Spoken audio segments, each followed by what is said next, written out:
All right. Well, I'm glad you all joined here. This is a conversation. It would be great if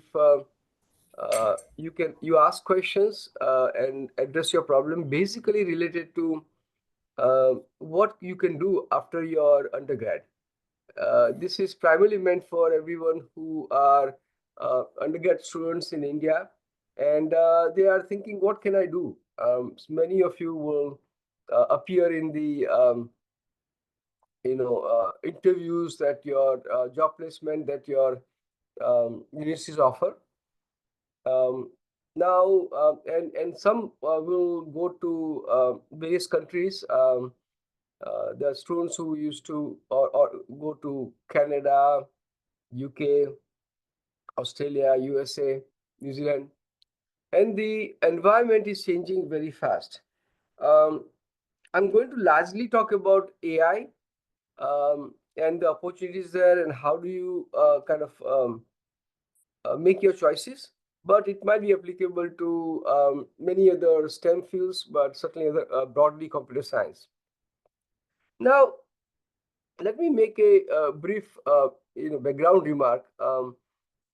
When I was in BITS Pilani, I studied in BITS Pilani from 1976 to 81.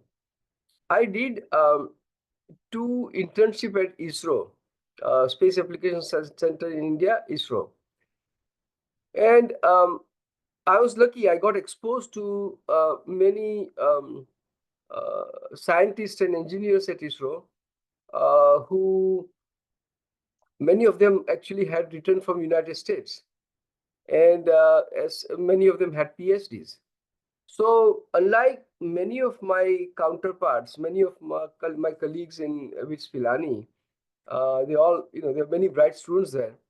I got the unique exposure to the environment, and I got a feel about what is it to do research, and where, and then I got liking to it. So I liked the research, the whole environment of doing research, the outcome, the interaction with experienced researchers and engineers at ISRO. And then I was required to write a report while I was undergrad. I'm talking about before 1980, so long time ago. It wasn't usual for a undergrad student to write a paper. They were not very prestigious venues or conferences like that I had access to, like students like you today have. But I published, and I got, for various reasons, but largely exposure to the research. I was able to decide for myself what I want to do in life, and I decided to do PhD in a particular area, and I picked the area by going to IIT library during my internship, my another practice school, and I even decided which professors I want to work with. And so I picked two top professors in my area. At that time I had chosen to work in database system. One professor was Ohio State University, another was at University of Wisconsin Madison, and I got, thankfully, admission and full funding from both of them. And one of perhaps reason that I got that is because I had this, already an experience in doing research. At least I demonstrated that I'm interested in doing research, and I had another trump card. I had a letter from Dr. Yashpal. Perhaps you guys don't know Dr. Yashpal, but Dr. Yashpal was the director of ISRO that I did internships at. And when you have a letter from India's top scientist, that makes a big difference. I was okay as a student. I was 17th in my class of 400 students. Not Nothing so great about it, nothing bad about it.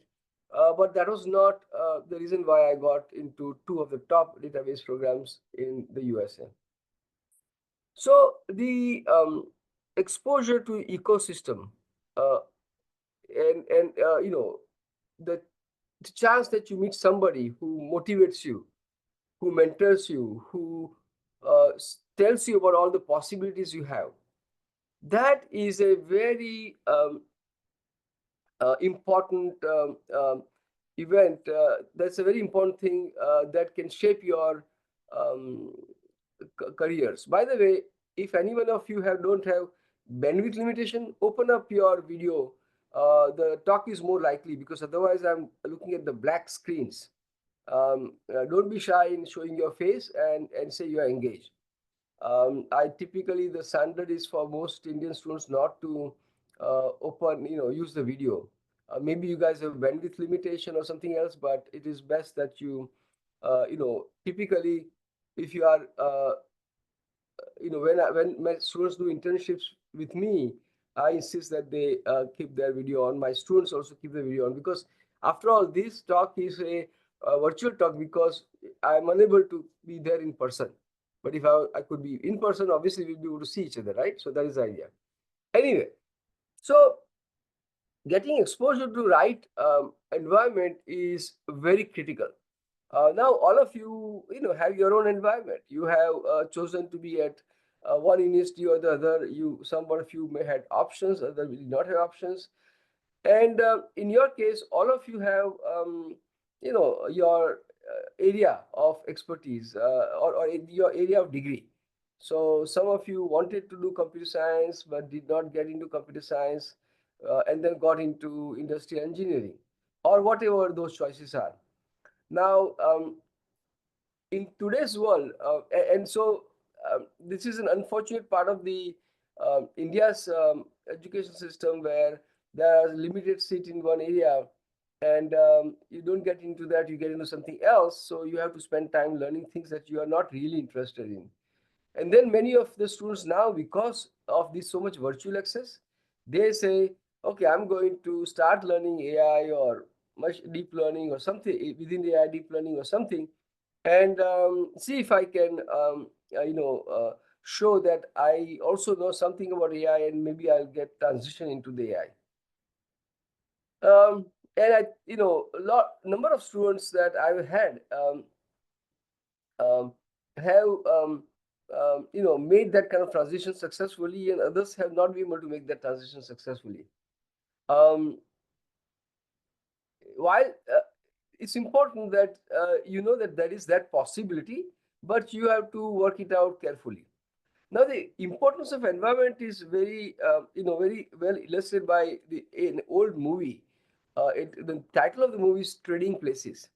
In the Trading Places, um, there was a street, small thief doing petty crimes on the street, and there was Ivy University educated, MBA on the Wall Street, and two very elderly brothers who had a big firm on Wall Street had a bet. One says genes are important, other says environment is important, and they engineered that the guy who was on the Wall Street, the young guy, um, uh, they they made it appear that he made a crime, got him jailed, and put this petty thief, Eddie Murphy, in his place. What was interesting is that, and when this Dan Aykroyd, who was jailed, was released, Eddie Murphy succeeded as a Wall Street executive, and Dan Aykroyd started to do petty crimes just so that he can have enough food to eat, right? So it shows the huge power of environment, right? And so some of you guys are um, at universities where uh, uh, I'm not going to talk about the teaching and any of those things, but where there is a encouragement to participate in competitions, let's say Kaggle competition or Google competitions. Others are, find a way to work on, get internship at various places, often in, let's say, in IIT or some other places, and get experience again in the topic of your interest, let's say AI.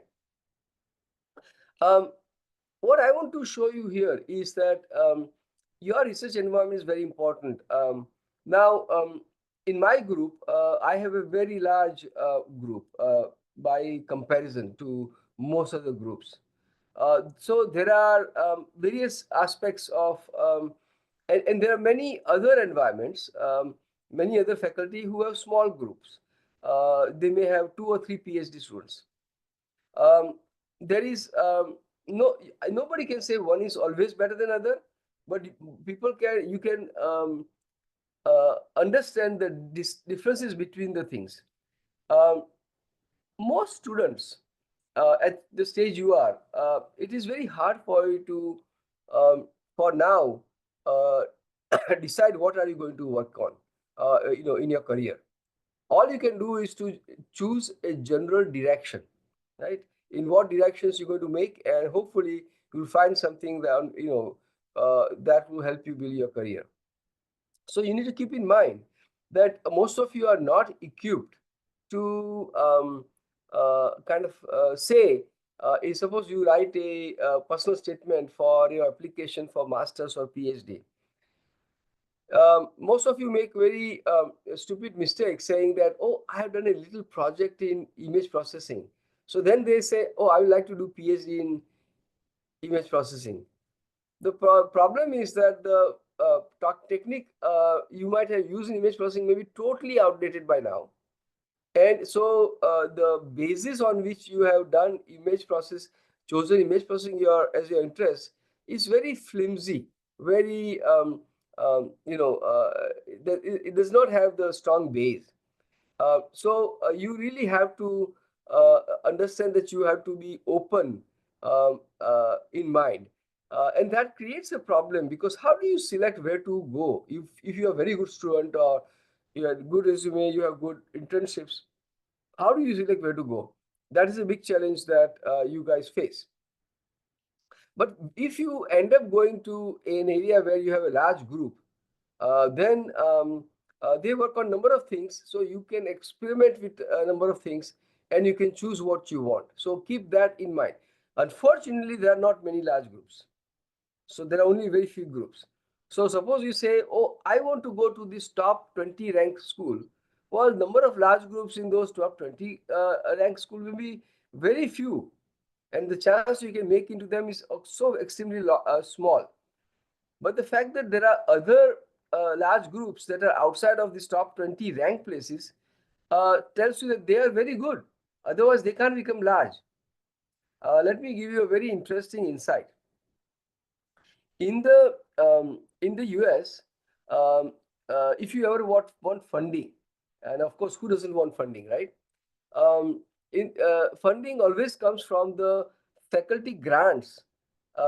So each faculty have to write proposals, and then they write proposals to federal research agencies like National Science Foundation, like National Institute of Health. And everybody from the whole USA writes proposals. They write proposals from Stanford and CMU and Georgia Tech and Berkeley and MIT. I write also the proposals, and I have to compete with all the same. So if I win a proposed project, that means I must be very good on my area in that particular competition. If you do a Kaggle and you get ranked high, well, you are really good. In a lot of people from a lot of top places competed, and you still did better. Well, then you are good, right? That is what matters. So competition today, what has happened is that ranking is not very important. Many students, unfortunately, from India are attracted by ranking, and they equate ranking with success. That's not the case. They equate ranking with prestige.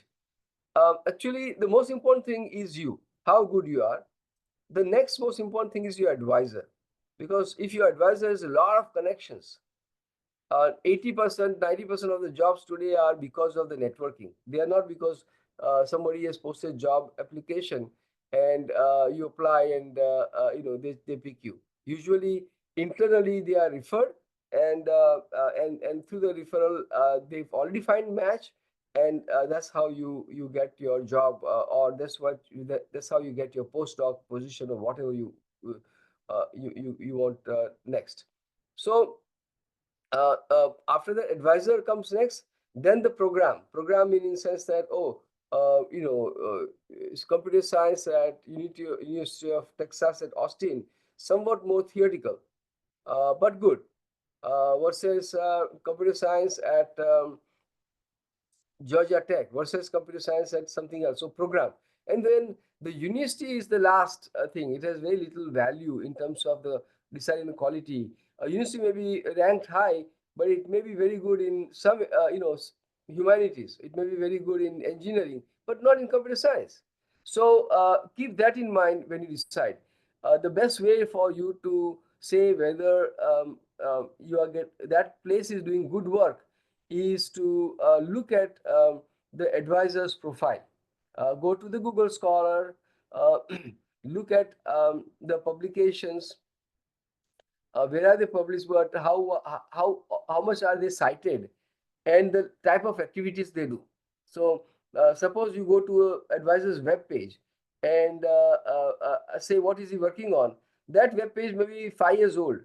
He or she may no longer be working on that area. So you want to see the Google Scholar and see the latest publications and then figure out what are the things that they are working on. The next most important thing is look at the publication and success of the students, and that is the way you can figure out what are they working on. Now, so now, for example, my purpose here is not to necessarily tell you that you should apply at University of Southern California or my institute, AI Institute of Southern California. My interest is what I'm going to say is broadly applicable. So I don't even have capacity to take many students. But what is very important is for us is the student outcomes. And our students have done exceptionally well. And the other thing is the kind of research we do. Okay, so what I'm trying to show here is that try to understand the diversity of research that is done. For example, we work in AI, but the AI itself has so many different areas. In the inner ellipse, you can see some of the areas of AI that we work on, right?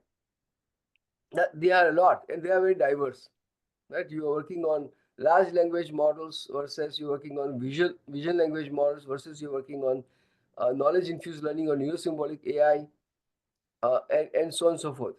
So NLP, planning, all kind of things. Okay, so it's that gives you more opportunities to succeed. The other very important thing is that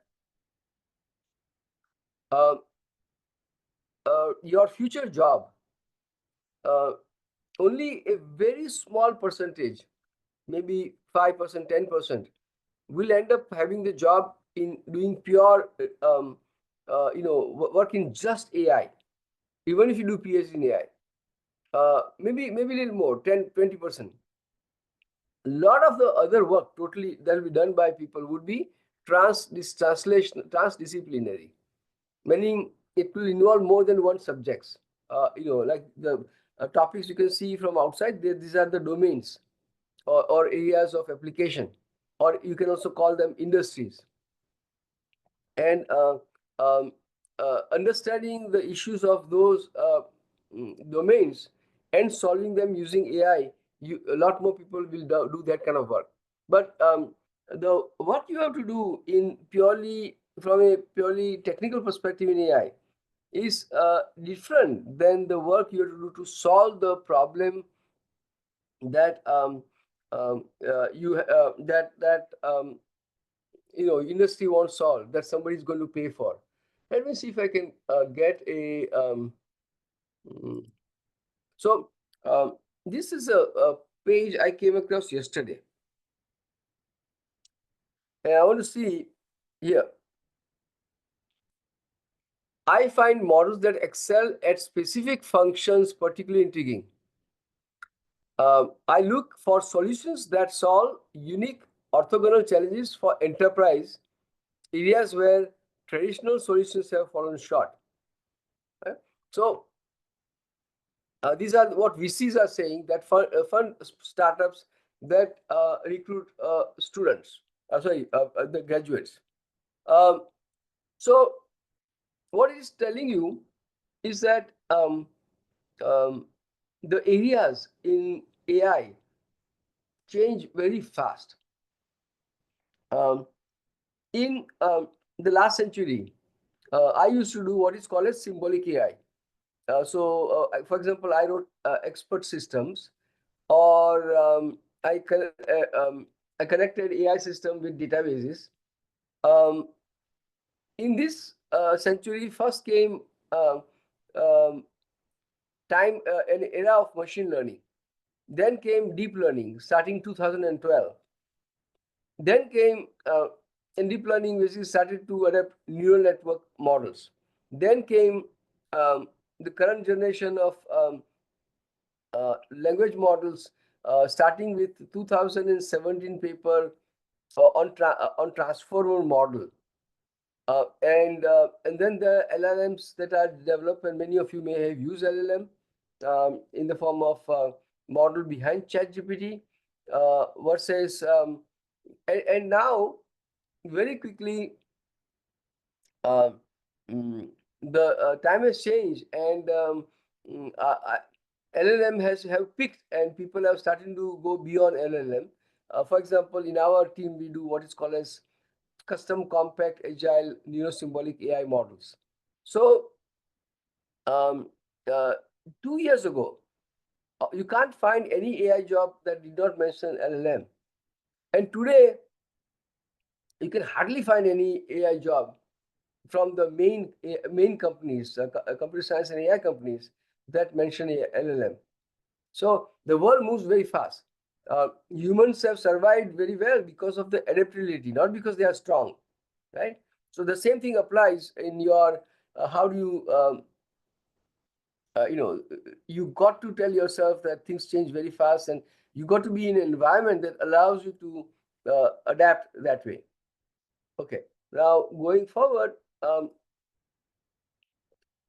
okay, this may not be very important, but basically in my team, we solved some big problem. In this case, problem is that of personalized asthma care using many sensors. In this case, there is a smart manufacturing problem. In this case, there are problems in education, problem in new materials discovery, new protein, new drugs. In doing all that, we do variety of we work with other top experts and people in those areas and fields to solve the problem. Now, you need one thing that will help you is that you that will be good that you go to a place where there are not just one, but maybe more than one good faculty. Um, in this case, um, we have several faculty, and these faculties are themselves very good, and their funding here tells you that they are good. By the way, there's one very interesting statistics, or piece of data. For every PhD students I graduate, it costs me $300,000, 3 lakh dollars, not to the student, but to me, because what happens is that um, practically almost all PhD students are funded. There's no way anybody can afford uh, fees over 5 years, let's say. But most master students are not funded, um, except uh, where there are exceptions. For example, because I have a large team and I have a lot of interns that participate in our research, um, somebody who's very good, I invite them on site, and then uh, and give them enough money to cover all their costs. And then if they want to continue with me and I have funding, then I fund them, so they come back and continue PhD. Usually PhD. Some may join as a master's, but they all end up deciding to do PhD. And I'll explain to you the reasons for why they do that, that doesn't mean you have to do that. It's not for everybody. Most important thing is the student success. So let me show you what makes a student successful. This is to show you your end goal that will help you decide what path you take. So one of my guiding principle is, what do you have that others don't? So there are when there is a job opening, there are many applicants, and uh, unfortunately, unlike 5 years ago, where everybody got job extremely fast, the environment has changed drastically, and there is a lot of layoffs in the tech field, and getting the job has been painful for many people. And you really need to be, you really need to stand out. There was an Oscar winning movie uh, uh, uh, called The Artist from France. It got Oscar in the international film category, and there a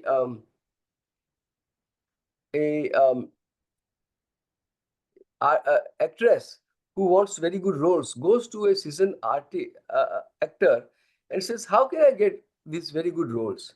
So the actor says, "What is it that you have that others don't?"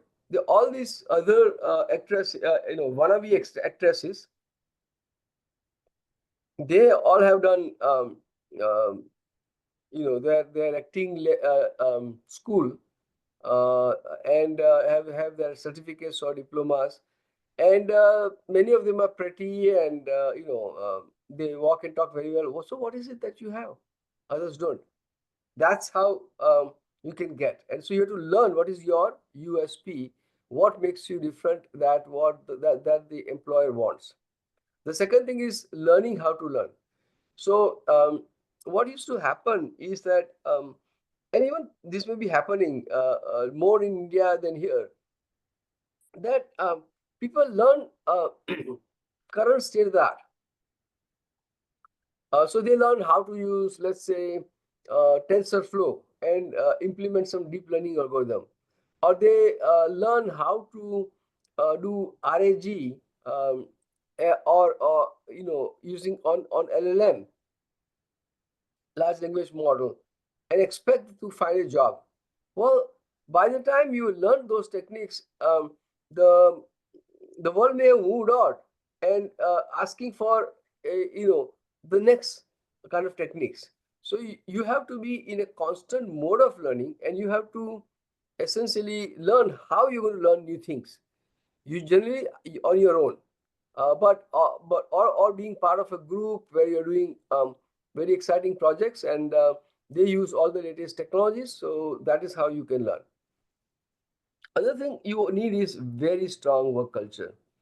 um, you know, Gone are the days where um, so uh, in 2020, COVID-19 happened, right? Pandemic happened. All the people started to work from home, and they got very used to the working from home.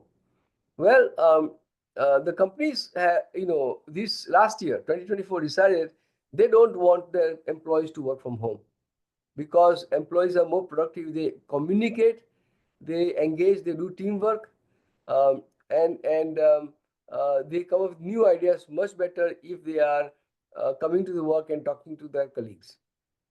So um, now your work culture, you have to adapt that. You can't say I'm going to work from home and figure out how the things are going to work. You have to. Other thing is that, working hard, because your competition is working extremely hard. Are you willing to do that? If you can't, you're not going to succeed. Okay, then um, we have had exceptional success of our students with both industry jobs and academic jobs. And for you guys, it's probably too early to even think about academic job, but this is the hardest kind of jobs you can get. Um, if you do PhD, then getting into a decent university with academic job is far harder than getting a job at the top companies. Um, but it takes a lot of. So there was a case where my PhD student applied for a job. The university was Case Western Reserve University, and there are 400 applicants. That included postdoc from Stanford and PhD from all the top places like UIUC and CMU and Berkeley, and um, and many more. And he was selected. And the university from which he graduated, before I was here, which is a tier 1 university, and before this, we were at tier 2 university, even though our group was always world renowned, but he got that, right? So it was not our university, it was our group, and his work, his advisors, expertise, or what is he known for. That's why he got the work. And he was able to show that, for example, he could write proposals, he could mentor other students, kind of things he could do that other PhD students did not have any exposure to experience with. So that is how you have to send out. He had things that others did not, and he got very exciting offers. Okay. So these are some of the reasons why our students are very successful. I'm showing you to say these are the kind of things you will need to do in your next step after your undergrad to stand out. Now, here's another way you stand out. Here is my last PhD student to graduate. When he graduated, he had 40 plus publications. And this is very relevant because he wanted to become a faculty. He had a job offer from Samsung Research that would pay $325,000 in the first year. But he wanted to be a faculty that would pay 150,000 or something like that, half less than half the money. And there are other reasons why you do faculty job. I won't go into those things right now. But he had given tutorials and invited talks. He had organized workshops. He had some of the top internships around that. So this level of achievement is very rare. He did not have to be at Stanford to get this achievement. He didn't have to be at University of Southern California to have that. So it's very important that there can be places where there can be great outcome. And he got tenure track faculty in the Harvard University, which is a very, very prestigious thing to do. But the students have gone to top places. And the other thing is the experience that they've had on the way. So they have really enjoyed. This is so here is a very interesting example. This some of you will find interesting. This is about a student who did undergrad from fairly from the kind of universities that you currently belong to, but not from IIT, but and then she was doing a job, but she was very for a few months only, very ambitious. She was reading publications, and she had already demonstrated that she can do some work because she had done some Indian internship also. Then somehow she connected with me and showed up in many of our all our group meetings, and showed the saying that she's willing to work and she's able to think and participate. So after doing kind of online internship, I invited her to be to do the in-person internship, and she had very good publication success. And many such students have in the past continue to work with me as a PhD student, but I was not accepting PhD student then, and I encouraged her to apply other places. She had fully paid offers for PhD from University of Washington, which is top 5-10 places in computer science programs, University of Southern California, USC, and MIT. Um, and she decided to go to MIT. Um, you can see that it's possible, but she was incredibly hardworking. She was very social.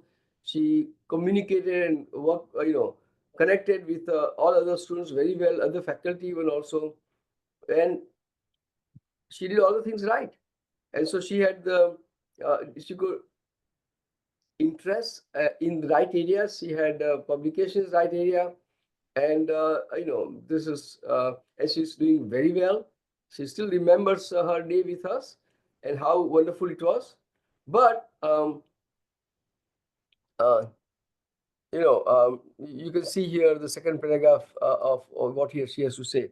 So I think that kind of internship really changed her trajectory, and we are very proud that she's able to do what she wants to do.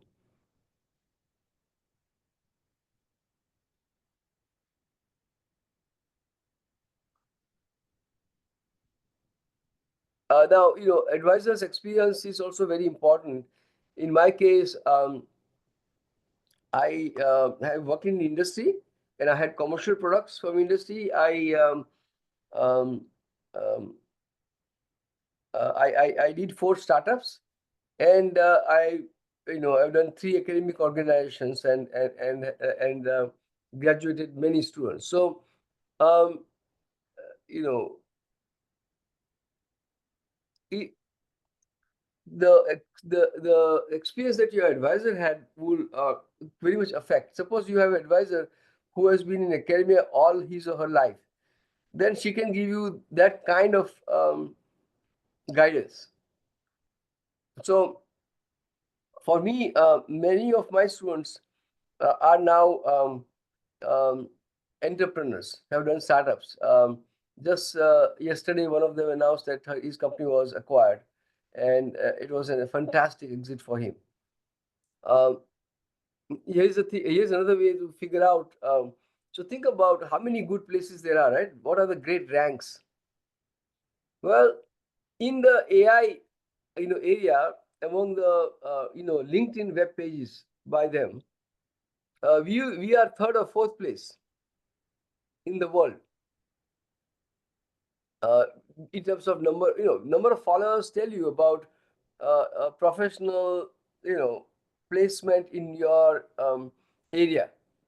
So here you can see there is Stanford HCI, which is by far the best, but we are very young, we are more young than any of the other comparisons, and yet we have such a large followers. So this is, you can find AIIC on LinkedIn, and you can follow that. That way you can get information. Let me look at the time. Okay, so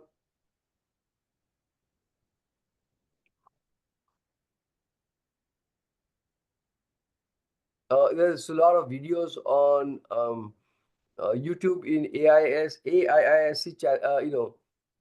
Um, we were ranked very highly.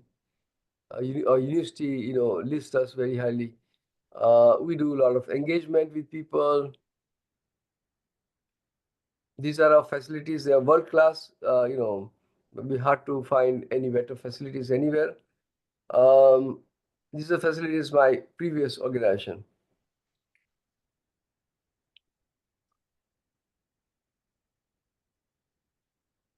Okay, so let me end this talk, and now let us now focus on your questions and things I did not cover.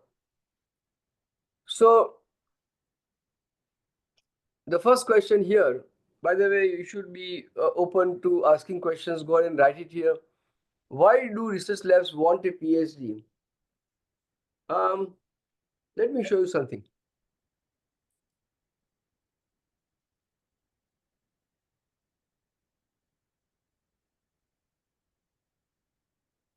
So you can look here.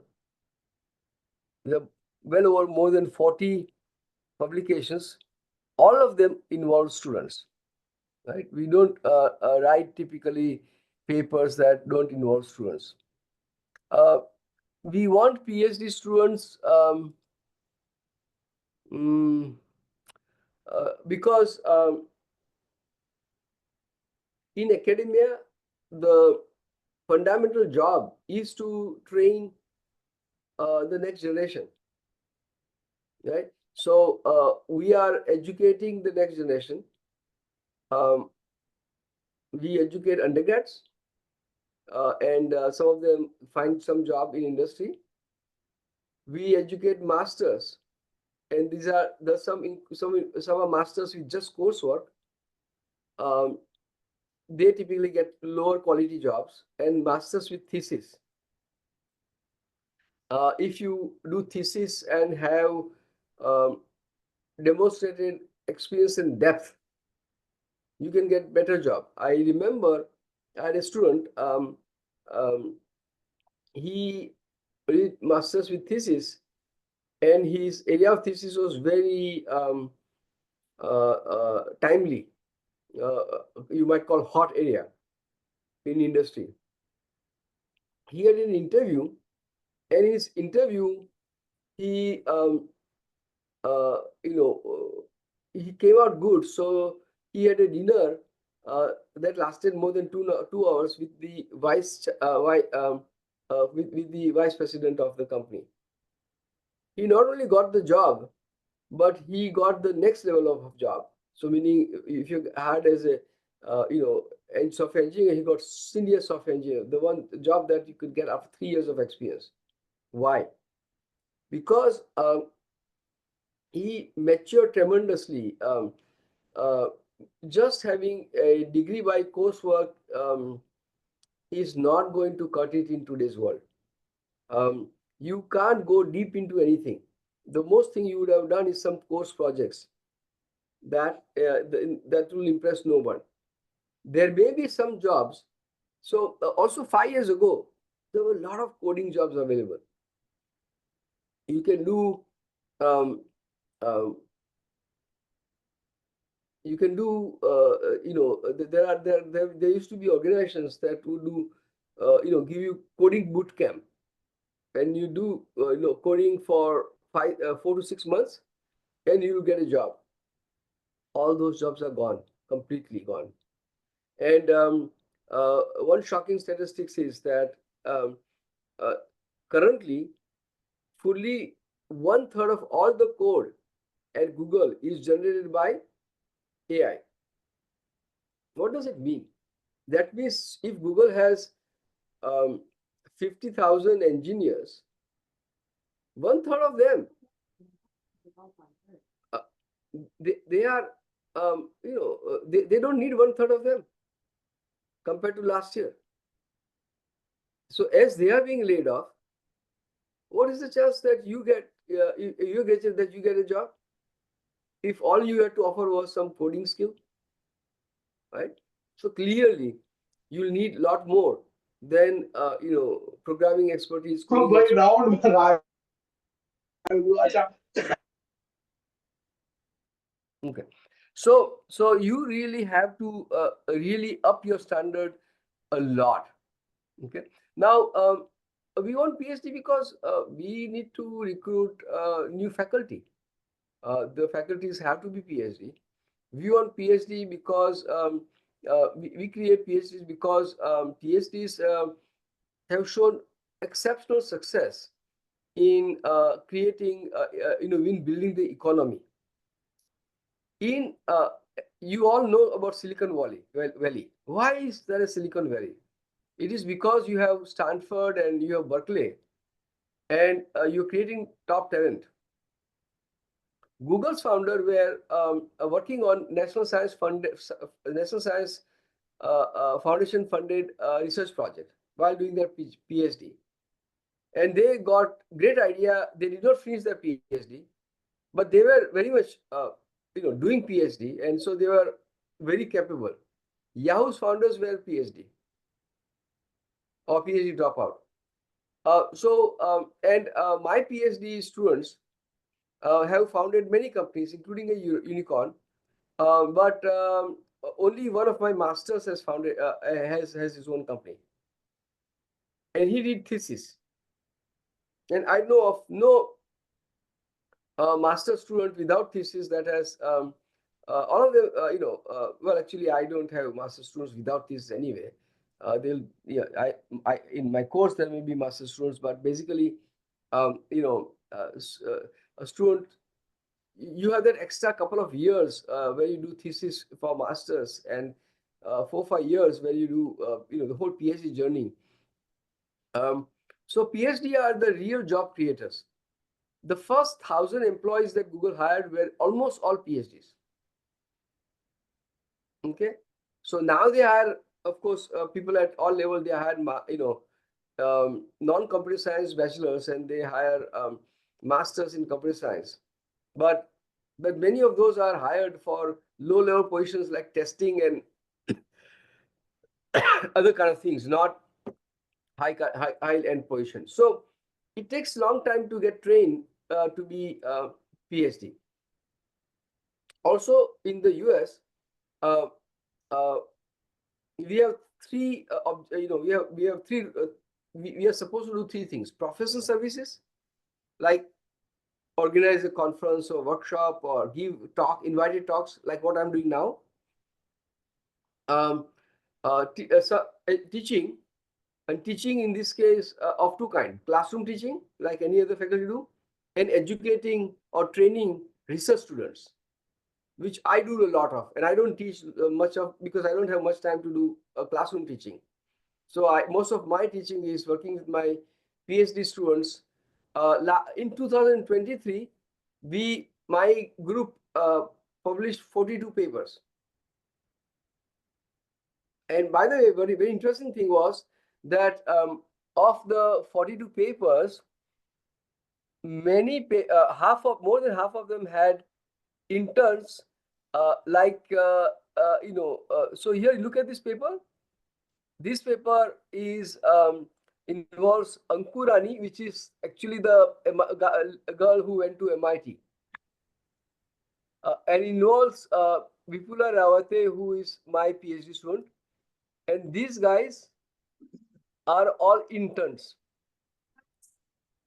And then me, and then Amitava Das, who is the research associate faculty in my team, and is an expert in this general area.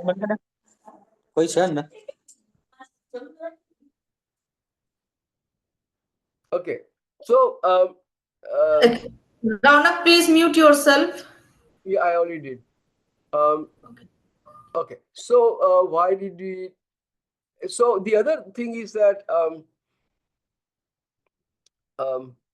PhD is where innovation happens.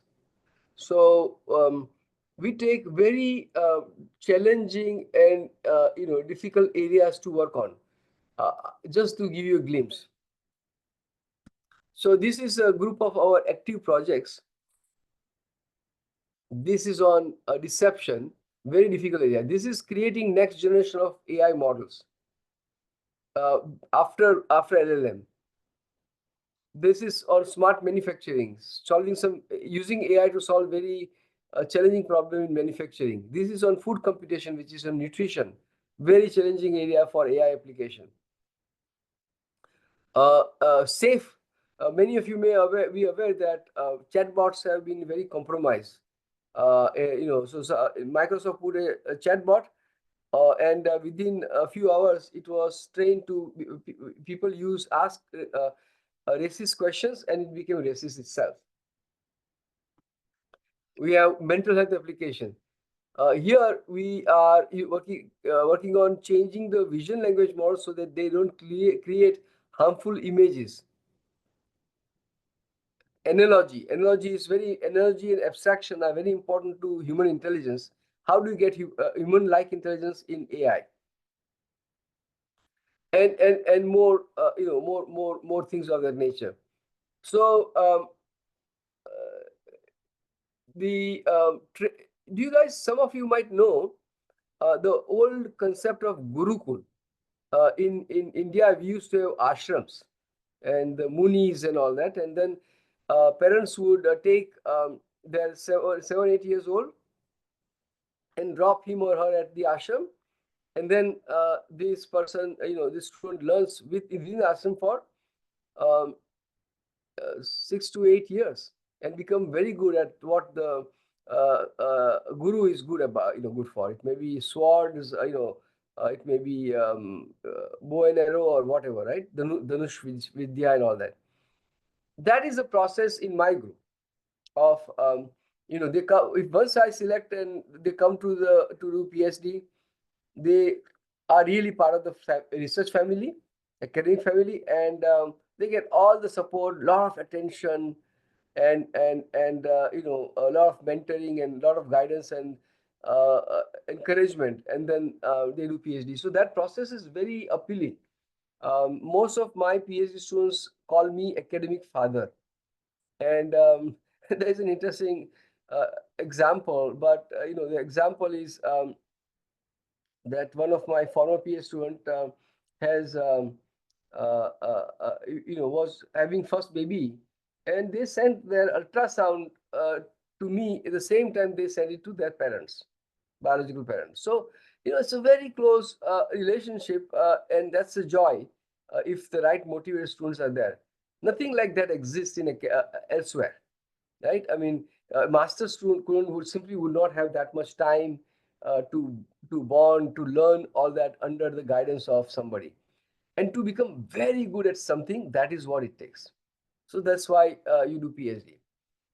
Um, can I be a research guy just after beginning? Yeah, all of there are so many research, but it depends on what do you mean by research guy, right? So um, there are many people who do research during BTech, because I told you half of my publications, and some of the publications are in the top-notch places.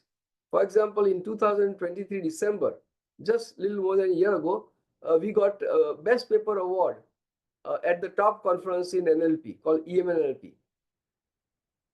Uh, it involved my PhD students, but it also involved interns. Now, clearly the interns are not leading the project, but they could. Like that example I showed you last paper, Anku was leading that project. That's why she's the first author. And but that is a rare thing, but that's what it takes to get into MIT. Okay. Um, what do research labs expect from me? Uh, Frankly, it all depends on the research lab and the advisor or mentor. They basically are doing this for a mutual benefit, win-win.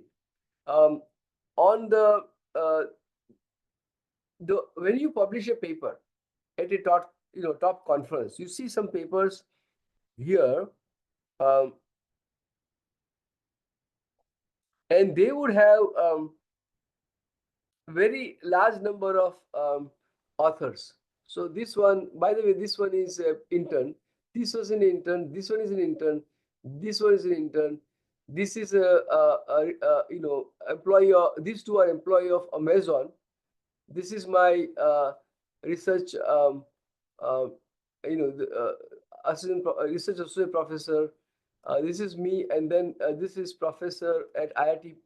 He was at IIT Patna. Now he is at a IIT in Jodhpur, I believe. So you see how this international effort gets done. We are in. So these guys did very hard work. In the process, they got trained by these senior people. Okay, so that is what it is. This today, if you go to top AI conferences, they have many authors. Some of the authors on archive by top companies, when they release a new model, have 20 to 50 authors, because the work is extremely hard and requires a lot of people to work on the project. And I mean, today, if your advisor is only doing work with one or two other students, most likely they would not be very competitive.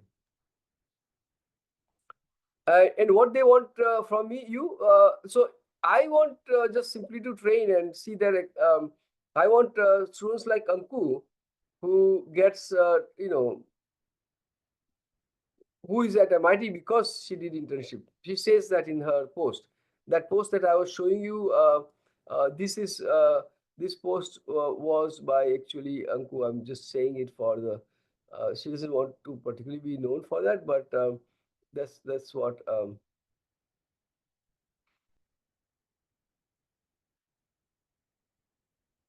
Hmm, I don't know where that is. So we'll move on. Okay. And what you have to do, you have to work very hard. And uh, in my case, they need to have enough time to join our research meetings. We have a meeting on Monday for the entire institute and meeting on Friday for my group. In entire, we read latest papers in the Monday meeting. I want interns to join because they get exposure to not just that project, but what's happening in AI. And you to join your Friday meeting because you discuss what did you do in the last week. So it's only for students who have 15 to 20 hours a week, or perhaps even more, to do internships. They are very high high value, high demanding, but high benefit internships that we have. You can find lower internship with lower ability requirements at other places, and it's okay to do that first and then see if you can step up to do more demanding internship at our place. How many publications? Really, it has nothing. I showed you. Manas had 40 publications. He's a research guy. He's a professor. But I had master students with thesis who have done 5 to 7 publications. It all depends on what kind of thing you're going to do after research. So there is no one kind of research. There is so many different kind of research. Uh, what are the advantage disadvantage of independent researcher? Oh, okay. This is very easy. Um, there's a company that I was talking to. They decided not to hire any masters because, but only hire PhD. Because of they could give a PhD, let's say 30% more or so. But uh, for a PhD, they expect them to be self-initiated. They expect them to be able to find the problems on their own. They expect them not to require a lot of supervision and day-to-day monitoring. So the cost to the company were lower by hiring PhDs than to hire masters, for example. So really, if you are going to become a faculty, you have to come up with your own topic of research. You don't have your advisor to do that after you graduated. So you have to be independent thinker, innovator, right? So Kaushik Roy, who has already more than thousands citations and who has already offered for a very good academic position, he has not yet graduated. He's going to graduate at the end of the uh, summer. Um, he already works on proposals, and he already comes up with a newer idea, and and he already mentors many students, other junior PhD students, undergrad students like you guys doing online internship, and even high school students. So world needs independent researcher. If you need to force feed them and guide them after your masters or PhD, there is a very low value for that. That's why people who are essentially engineers who can do programming under supervision, they are losing any their jobs are going away. Can you give some insights on how admissions committee evaluate the profile of masters? Yeah. So there is because there is not much time. Um, there is Quora, and here is make sure there are many fake profile. So if you do Quora, go to Quora, and my profile is Amit Sheth, Amit dash Sheth dash one. But you can Google find by name. And here I have answered 448 questions. Many of these answers are almost all of the answers deal with with doing masters and PhD, and how do you choose which PhD master program you should go to, which PhD program you go to, what is the importance of advisor versus university in your journey. All that kind of question, in fact all the kind of questions that you ask are answered here. So if I cannot answer you well enough, just go here and do that. There have been 1.9 million views of these answers. um, so admission committee uh, would have cutoff, but cutoff is very low requirement. So cutoff is, let's say, GPA or GPA of something. But we in US, so admission committee, we do not know the quality of your program. We just know about IIT, maybe BITS, but not about any of the other schools. So this is don't know the quality. So you have to prove that you are a good, you're a capable person based on your other things. How do you prove that? You prove that by top is co-authoring of paper.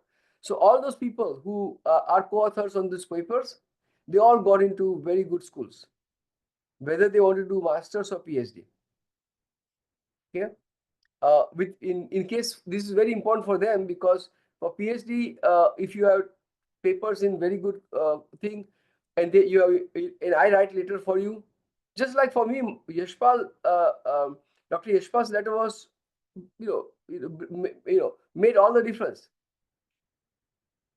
right? So somebody who's a III fellow writes letter for you, everybody will pay attention. But to get that, you have to work incredibly hard.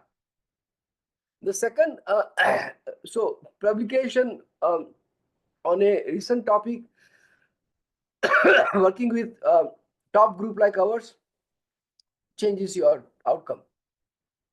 Second would be taking participant in this competition like Kaggle or any of other things competitive, and show. Because we certainly don't want to hire a master's and PhD student who needs to be shown how to program. That's for taken. Now, your Kaggle does not tell me how you're going to do, how well you are at innovation and research. So, well, how are we going to prove that? That is by doing internship with a very good research group.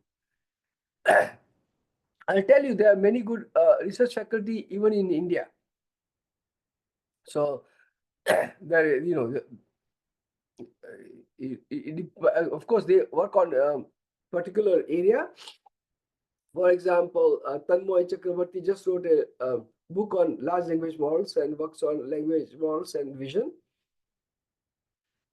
I work with Dr. Sipana Saha and Asif Iqbal at IIT Patna or Jodhpur. And there are many. I can't, Dr. Pushpak Bhattacharya at IIT Mumbai was president of ACL, a very prestigious international body. And there are many other very good professors. Well, there are a handful, not many actually, but those are the ones that you want to work with. If you win, how to find a research gap? Read a lot. So we have LinkedIn group. So for example, there is here, these are all the groups that I have. I have group for potential future members, interns, and there are instruction for them, for those who want to come and do internship. But please don't send me request unless you are really ready. Okay, so I don't have too many people I can take anymore. This one is our NSF funded project on visual language model. This is on knowledge graph. knowledge graph find huge demand in AI. This is my entire research group. This is on health. This is on mental health. This is on reasoning, causality, analogy, explainability, safety. So specialized capabilities that are very difficult to have. Large language models typically don't have these. This is on LLMs, including RAG and other things. Smart manufacturing, multimodal AI and vision models, neuroscience AI, conversational AI, chatbots, co-pilot agents. Our very high-end work on compact custom neurosymbolic AI models. Trustworthy AI, fairness, explanation, safety, ethics, fact checking, and other things like that. NLP, right? So you can join this group, but also you connect, follow just the right people on LinkedIn, and you will start seeing very good paper. For example, in the notification, I have a um, uh, so I had this post yesterday, and it's currently has 32 engagements and 6 reposts. This was posted maybe 10 hours ago, um, and this is about neurosymbolic AI, and it has a whole bunch of resources, and it is a comment on a post by somebody who actually, this figure is from my paper, our paper, right? So by reading all these things, I earlier showed you that post that talk about what VCs are investing in, right? This post. So this came in my feed, and I read that, and this talks about the kind of model, the need for kind of model, and what they are investing in. None of them are investing in large language models, for example, right? So, by the way, it so happens that Ritvik has joined. You can see Ritvik who has joined. I don't know why he joined, but he joined. And he was a former intern that came to that because he did a good job and was very sincere. He's not from IIT or any of the top places. He may think it is from a good place. Actually, I don't think he's so proud of his place. But really, I think it is very good work ethics and curiosity. And so I invited him to do on-site internships. And then he wanted to do masters. He could not make up his mind that he wants to do PhD, even after spending 6 months here. So but he was, I liked something about him, so I funded him, which is very unusual. Getting funding at while doing masters is not at all usual. And then he's already decided no, he wants to do PhD. So he's now changing his masters to PhD, right? So this is an example journey that people may have. Okay, I'll take. So this is how you find research gap. So right here, somebody's talking about top QS for masters. I am not going to answer that question. That question is answered here, and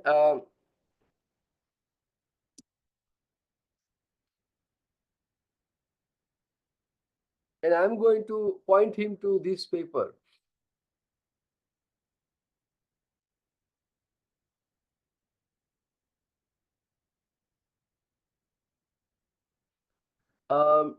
Moshe Vardi is one of the top computer scientists. He has a thing saying that I am not able to find it, but he basically has an article saying ranking has no value. And I also believe that because I told you about multiple examples. Anku came here, but she's gone to MIT Media Labs, and that has nothing to do with our ranking. It's the work she did and the letters she got. Uh, uh, so really, this going after ranking is a stupidity. I am currently in the third year. GPA is low. Well, if the GPA is low beyond what will be translated to, about 3.2, it will be very hard. But I have addressed exactly this question on Quora, so I would like you to find it. How do I find best postdoctoral opportunity? Really by making connections and then doing internship and showing that you are really good postdoc. Postdocs cost us more than $1 lakh a year. And so we really need somebody who justifies that kind of investment. What kind of profile would help me secure better college at me? So this is what it is. What is it that you have that others don't? So do an internship in AI. Show first, do Kaggle and other competition. Work with very good groups in AI. Hopefully, show you can have a paper. Or I've had some students who, from BITS and other places where they had two first author papers, and they got into top-notch, things that they wanted to do. Masters or a direct PhD. Well, firstly, understand that you can certainly do direct PhD. I did it, and many students did it. So, more than half of my PhD students are doing direct PhD. But I had many students in the past who came for masters, understood that for them, it's not for everybody, but for them, they're exposed to what it means to do PhD because they don't have that exposure in India, and then they chose to do PhD. Talk to Ritvik after we are done. Find him and you can ask him exactly the same question because he came for masters and now he has decided to do PhD. He can tell you. I would have asked him to give the answer, but we are running out of time. If I want to do become PhD holder, basic must be strong.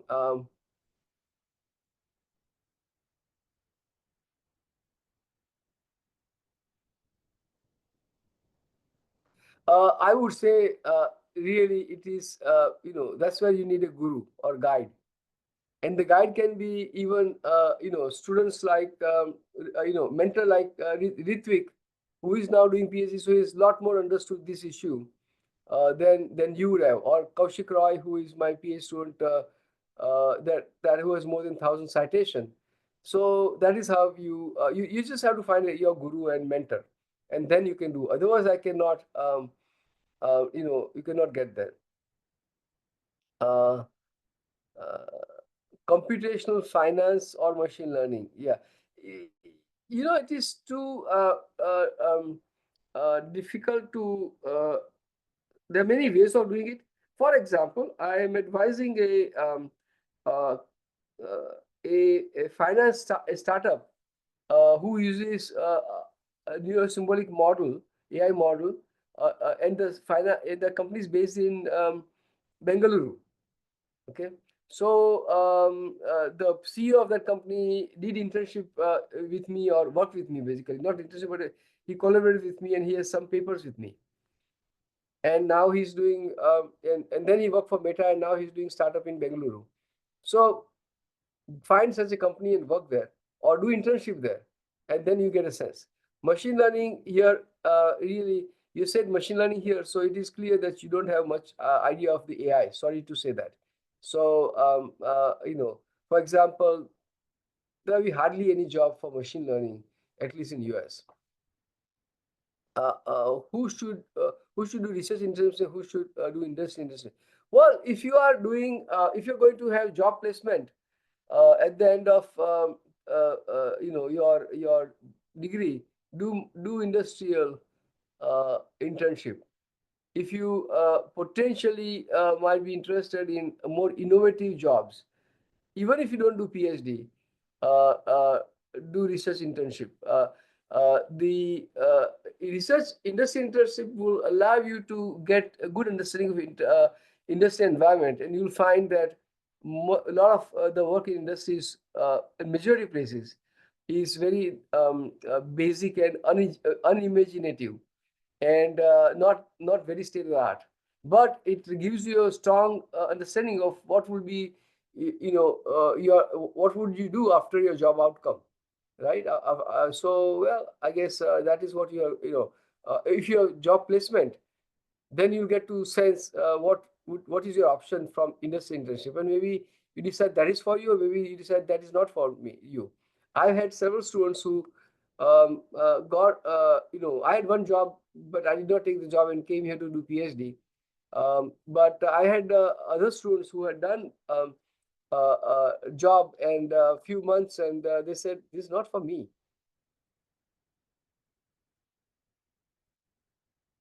Well, I think for all these questions like 17, just find the person who is doing that.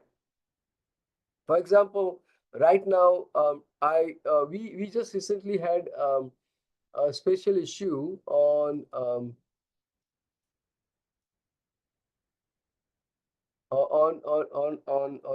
let's see,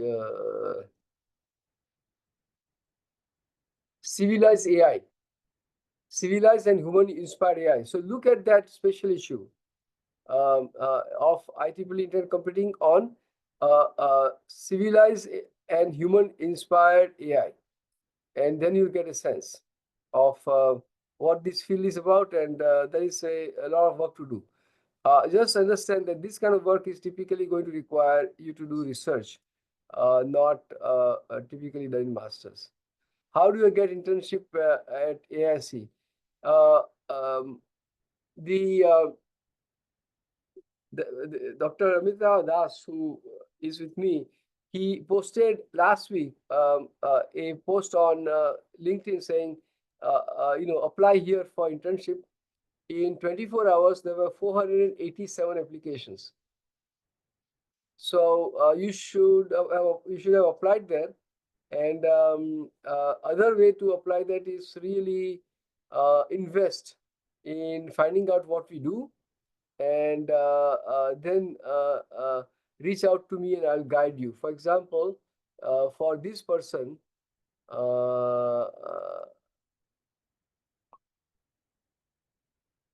okay, so for this person who's asking for postdoc, I need to have postdoc position, and I don't, and nobody at AISU currently has postdoc position. So I'm sorry to say, but uh, so postdoc you are getting hired, you don't have admission, but you get admission for masters or PhD. But if you wanted to do internship and very badly, and you're prepared to invest a lot of time, then what happens is that you go to AI Institute and let's say ask to be part of this group. This is a group. I'll post it and read about the how we select our students. So here is the link. So you can ask. Okay, guys. I think we have um, uh, you know we had a long chat. If you have any more uh, question, uh, here's what you can do. You can put your question here. Uh, but you need to first look at Quora and see there is answer, and go and tag like this.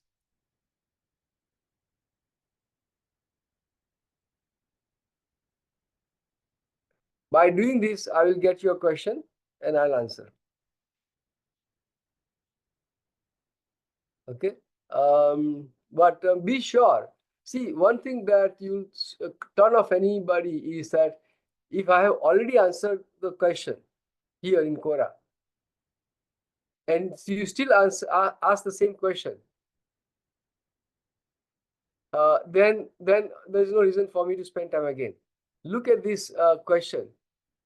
After 2 years into my PhD in Tier 3 school, I have published 5 first author papers in top tier conferences. How should I tell my PhD advisor that I want to move to bigger, but okay. Well, that's the others. A